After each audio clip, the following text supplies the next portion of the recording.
বৈষম্য বিরোধী ছাত্র আন্দোলনের ডাকা অসহযোগ আন্দোলনে খুলনার পরিস্থিতি কিছুক্ষণ আগে জানিয়েছিলেন সহকর্মী আতিয়ার পারভেজ। এই মুহূর্তে আমি রয়েছি খুলনা মহানগরীর শিববাড়ি মোড়ে।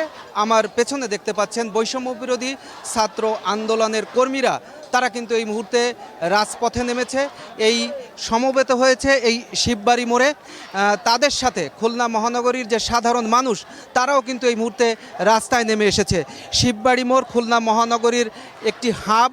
এখানে 9টি সড়কের যে সংযোগ স্থল, এই সংযোগ স্থল খুলনার যে জনস্রোত এখানে এসে মিলিত হবে। এখানে এমনটি আমাকে জানিয়েছেন এখানকার আন্দোলনকারীরা।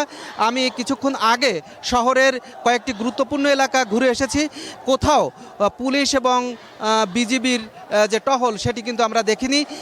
এই শিববাড়ি মোড়ে পুলিশ বক্সের পাশে আমরা বিজিবির একটি টিম আমরা দেখেছিলাম, কিন্তু তাদেরকে এই মুহূর্তে এখান থেকে সরিয়ে হোটেল টাইগার গার্ডেনের সামনে নিয়ে যাওয়া হয়েছে। পুলিশের পাশাপাশি কোথাও কিন্তু ট্রাফিক পুলিশের উপস্থিতিও কিন্তু আমরা লক্ষ্য করিনি। এবং নগরীর অধিকাংশ দোকানপাট কিন্তু বন্ধ রয়েছে। তারা কেন দোকানপাট বন্ধ রেখেছে, আমরা অনেক দোকানের মালিকের সাথে কথা বলেছি।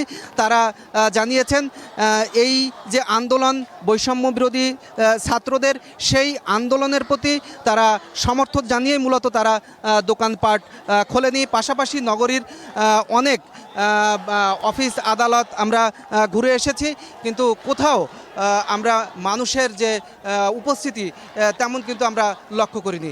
সার্বিকভাবে খুলনা থেকে আমার কাছে এই ছিল সবশেষ খবর।